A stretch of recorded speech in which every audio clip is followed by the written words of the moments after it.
अरे मेहता साहब कहाँ चले गए आप? क्या बात है, हमारे बीच हमारे मामा जी आ चुके हैं। अरे मामा जी आपका बहुत बहुत स्वागत है। आपके द्वारा कुछ चंद पंक्तियाँ। तो फूल है चंदन है, फूल है चंदन है, रिश्तों का मधुर बंधन है। फूल है चंदन है, रिश्तों का मधुर बंधन है। इस पावन अवसर पे हमारे प्यारे भाजा निशान और नववधु प्रेरणा जी के संगीत समारोह में आप सभी का हार्दिक अभिनंदन है। अभिनंदन, नमस्कार, गुड इवनिंग, सत श्री अकाल। मैं पंचम कुमार मेहता, भारतीय वायु सैनिक, आप सभी को तहे दिल से स्वागत करता हूँ। हम फूल तो नहीं पर महकना जानते हैं, हम फूल तो नहीं पर महकना जानते हैं, बिना रोए गम बुलाना जानते हैं। लोग खुश होते हैं हम फौजियों से मिलकर, क्योंकि हम बिना मिले ही रिश्ता निभाना जानते हैं। जब हम देश के लिए सेवा पर जाते हैं तो हमें ये पता नहीं होता है कि उनके साथ क्या मेरा रिश्ता है। हमें ये नहीं पता होता है कि शायद दोबारा मुझसे मिले या ना मिले, लेकिन फिर भी हम अपना कर्तव्य बनकर उसे एक रिश्ता बना करके एक भारतीय के नाते सेवा करते हैं। तो हमारे फौजियों के महफिल में, हमारे परिवार के महफिल में लोग खुशी खुशी आते हैं। हमारे परिवार के महफिल में, हमारे जीजा जी उमेश जी के महफिल में लोग खुशी खुशी आए हैं, क्योंकि यहाँ स्वागत में फूल नहीं दिल बिछाए जाते हैं, दिल बिछाए जाते हैं।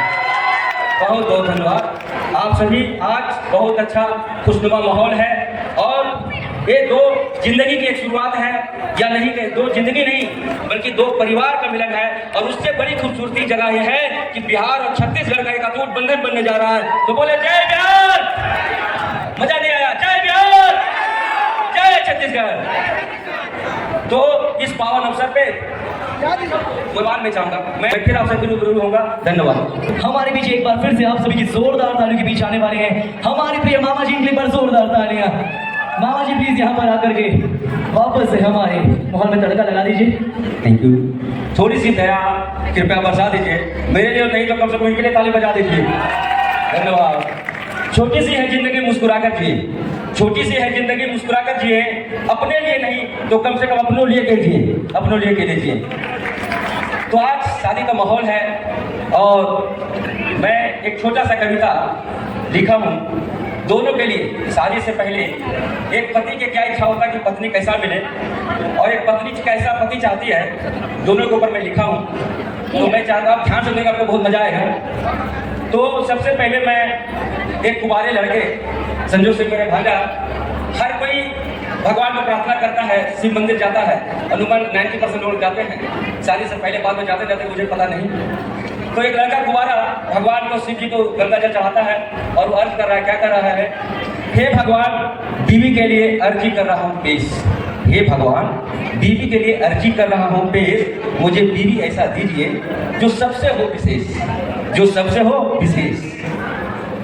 ड्यूटी से आते ही वह, ड्यूटी से आते ही वह प्यार से दरवाजा खोले। ड्यूटी से आते ही वह प्यार से दरवाजा खोले। झट से बैग को थाम कर अंदर आने को बोले। झट से बैग को थाम कर अंदर आने को बोले। अंदर आते ही मिल जाए पीने को ठंडा पानी। अंदर आते ही मिल जाए पीने को ठंडा पानी। और थकावट दूर हो जाए ऐसे बोले वाणी। थकावट दूर हो जाए ऐसे बोले वाणी। सुबह सुबह जगाकर बोले, सुबह सुबह जगाकर बोले, चाय पी लीजिए प्यारे स्वामी, चाय पी लीजिए प्यारे स्वामी। ऐसी मधुर वाणी सुनकर मन हो जाए न्यारे न्यारे, मन हो जाए न्यारे न्यारे। रसोई में जाते ही, रसोई में जाते ही वो बनाए स्वादिष्ट व्यंजन। रसोई में जाते ही वो बनाए स्वादिष्ट व्यंजन। अपने कुशल व्यवहार से वह पूरे घर को करे मनोरंजन, पूरे घर को करे मनोरंजन। आगे आओ, देखिए बहुत मजा आएगा आपको, ध्यान से सुनेंगे। आय व्यय के मामले में, आय व्यय के मामले में वह संतुलन रखे हरदम। वह खर्चा उतना ही कराए जितना हो अपनी इनकम। वह खर्चा उतना ही कराए जितनी हो अपनी इनकम। सोने के वक्त नितिन मेरे हाथ पांव दबाए। ड्यूटी निकलने से पहले मेरे हर बैग और जूते सब कुछ तैयार करके प्राइज लाए। बीवी ऐसी मिले मुझे, बीवी ऐसी मिले मुझे जो कभी ना करे परेशान। बीवी ऐसी मिले मुझे जो कभी ना करे परेशान। हम दोनों के बीच में कभी ना हो घमसान, कभी ना हो घमसान।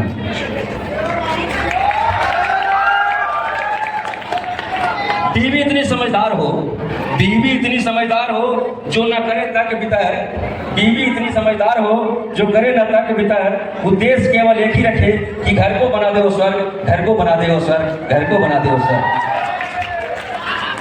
काम में फुर्ती इतना रखे, आगे सुनिएगा, काम में फुर्ती इतना रखे जितना रखता हो चीता, उसकी सेवा देखकर लोग कहें कलयुग की आ गई सीता, कलयुग की आ गई सीता, कलयुग की आ गई सीता।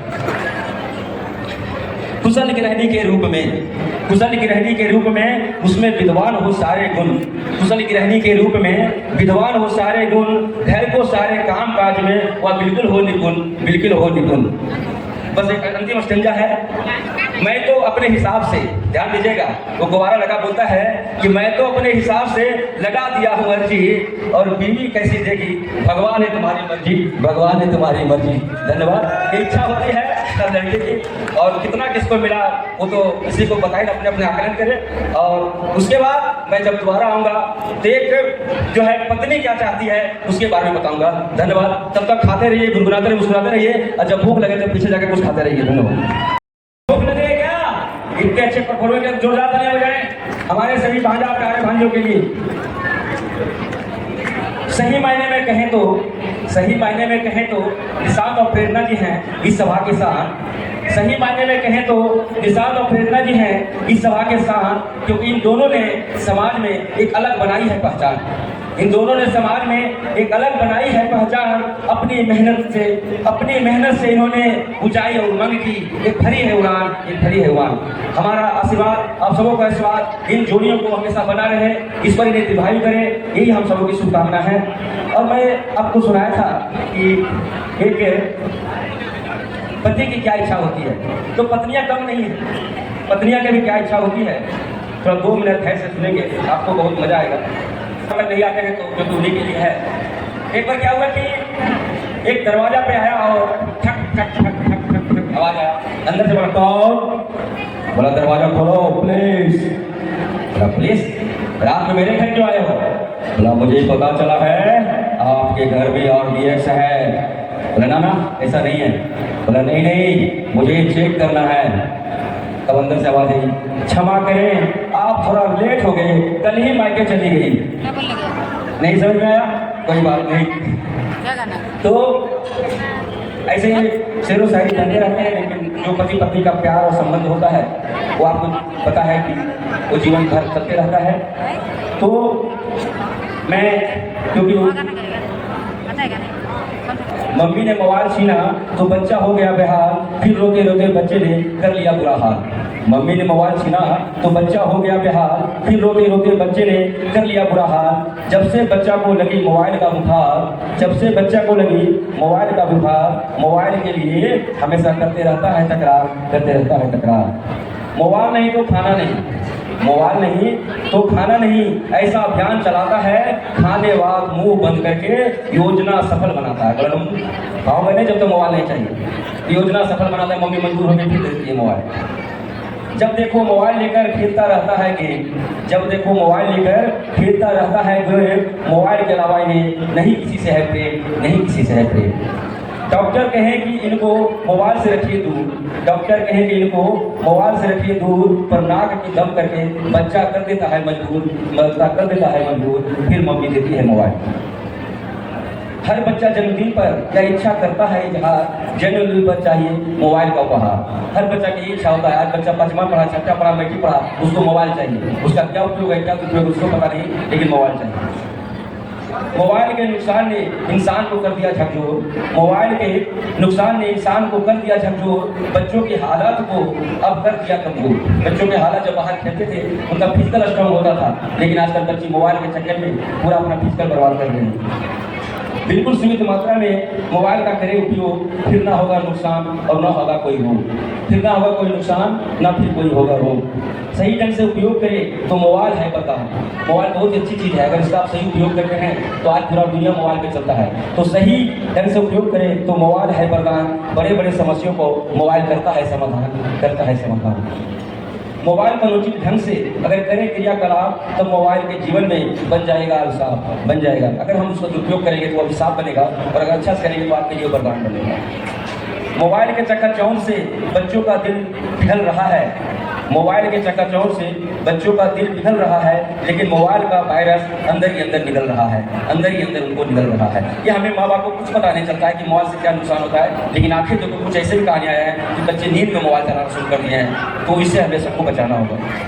मोबाइल के नुकसान पर सब कोई को गौर फरमाए, मोबाइल के नुकसान पर सब कोई गौर फरमाए, मोबाइल के वायरस से अपने बच्चों को बचाए, अपने बच्चों को बचाए। कहूँ और सच कहूँ तो आधे दुश्मनों को मैं यूँ ही हरा देता हूँ, क्योंकि मुस्कुराहट में एक ताकत है और वो शक्ति है कि आप बड़े से बड़े विवाद को खत्म कर सकते हैं। जब तक सास और बहू में मुंह फुला है बात नहीं होगा, लेकिन अगर दोनों में कोई मुस्कुरा कर बातें कर ले विवाद वहीं खत्म हो जाता है। क्योंकि मुस्कुराहट की कोई मोल नहीं होती, मुस्कुराहट की कोई मोल नहीं होती और रिश्तों की कोई तोल नहीं होती। मुस्कुराहट की कोई मोल नहीं होती, रिश्तों की कोई तोल नहीं होती। दोस्त तो मिल जाएंगे हर मोड़ पर इस दोस्त की तरह मोल नहीं होती, अनमोल नहीं होती। अब मैं जैसा मैं आपको बताया था कि इसके पहले हमने एक लड़का की इच्छा बताया था कि क्या उनकी इच्छा है, तो सेम लड़कियां की भी एक इच्छा होती है कि उसका पति कैसा हो। थोड़ा ध्यान देके बहुत मजा आपको आएगा कि हर लड़की की क्या इच्छा होती है कि उसका पति कैसा हो। एक लड़की कल्पना करती है और बोलती है कि मेरे पति कैसा हो। नैन नसीला तन गठीला, नैन नसीला तन गठीला, रंग में बिल्कुल गोरा हो मेरे भांजे की तरह। नैन नसीला तन गठीला, रंग में बिल्कुल गोरा हो, एक धनी सेठ के घर में बिल्कुल एकलौता चेहरा हो मेरे जीजा की तरह। नैन नसीला तन गठीला, रंग में बिल्कुल गोरा हो, एक धनी सेठ के घर में एक इकलौता छोरा हो, रूप सौंदर्य के मामले में बिल्कुल हीरो जैसा हो, प्यार पति दिल कैसा हो, जिसके पास खूब पैसा हो, जिसके पास खूब पैसा हो। सुबह जगाकर चाय पिलाए, पत्नी की भी इच्छा होती है, सिर्फ पति का इच्छा नहीं है। पत्नी चाहती है सुबह उठाकर चाय पिलाए, नाश्ते में पिज्जा बर्गर लाए। सुबह उठाकर चाय पिलाए, नाश्ते में पिज्जा बर्गर लाए, मेरे मन को जो भी भाए बाहर से वो लाकर खिलाए। मेरे मन को जो भी भाए बाहर से वो लाकर खिलाए। अचार व्यवहार के मामले में, अचार व्यवहार के मामले में बिल्कुल रसोईया जैसा हो, मेरा पतिदेव कैसा हो, जिसके पास खूब पैसा हो, जिसके पास खूब पैसा हो। और आगे सुनिए, तन पर फैंसी कपड़ा हो। क्या इच्छा होती है कि तन पर फैंसी कपड़ा हो, पैरों में ब्रांडेड जूता हो। तन पे फैंसी कपड़ा हो, पैरों में ब्रांडेड जूता हो, उसके बंगले के अंदर सुंदर विदेशी कुत्ता हो, देखने में उसका बंगला शीश महल के जैसा हो, मेरा पतिदेव कैसा हो, जिसके पास खूब पैसा हो, जिसके पास खूब पैसा हो। और देखिए, खाना मैं नहीं बनाऊं, मजे की बातें हैं। खाना मैं नहीं बनाऊं, वो बाहर से खाना लाए, मैं जब जब रूठ जाऊं वो आकर मुझे मनाए। जब जब मैं रूठ जाऊं वो आकर मुझे मनाए। पत्नी सेवा के मामले में पत्नी वर्ता जैसा हो, मेरा पतिदेव कैसा हो, जिसके पास खूब पैसा हो, जिसके पास खूब पैसा हो। आगे देखिए क्या इच्छा होती है, जब सीरियल देखने बैठी हूँ मैं, जब सीरियल देखने बैठी हूँ मैं, वो नाश्ता पानी लाए, टीवी के स्क्रीन से वो ध्यान नहीं भटकाए। टीवी के स्क्रीन से वो ध्यान नहीं भटकाए। बहुत बड़ी देर टिकट लगा देते हैं, पब्लिक को बहुत दिक्कत होता है, सीरियल हट गया तो स्क्रीन से ध्यान नहीं भटाए। मेरे संग व्यवहार में दीवानों के जैसा हो, मेरा पतिदेव कैसा हो, जिसके पास खूब पैसा हो, जिसके पास खूब पैसा हो। अब बस एक लास्ट चंगा है, ध्यान दीजिएगा। दूसरे लोगों के नजरों में वो बहुत होशियार रहे, दूसरों के लोगों के नजरों में वो बहुत होशियार रहे, पर मेरा कहना मानने को अक्सर वो तैयार रहे, अक्सर वो तैयार रहे। मेरा पतिदेव कैसा हो, जिसके पास खूब पैसा हो। तो हर कोई की इच्छा होता है कि उसके पतिदेव के पास खूब पैसा हो। तो ये दोनों का इच्छाएं हैं और इसमें हमें हिसाब किताब करना है और हमें सामंजस्य बना के पति पत्नी का जीवन चलता है। जो हम चाहते हैं शायद सबको तो इच्छा नहीं होता है, लेकिन हम अपनी मेहनत और प्यार से हम उसको प्राप्त कर सकते हैं। तो बस अंतिम मिशन है और मैं आपके लिए कहना चाहूँगा कि आपकी हर सुबह मुस्कुराते रहे, हर शाम गुनगुनाते रहे। आपकी हर सुबह मुस्कुराते रहे, हर शाम गुनगुनाते रहे। आप जिससे भी मिले इस तरह मिले, मिलने वालों की याद आती रहे, मिलने वालों की याद आती रहे। और मैं आपके साथ बस एक अंतिम सवाल छोड़ के जाता हूँ और उसके साथ जब दूसरी बार मुलाकात होगी उसका मुझे जवाब दीजिएगा कि जिसने पहली बार घड़ी बनाया होगा समय कहाँ से मिलाया होगा। जिसने पहली बार घड़ी बनाया होगा समय कहाँ से मिलाया होगा, और जिसने पहली बार दही जमाया होगा जोरन कहाँ से लाया होगा। धन्यवाद, धन्यवाद।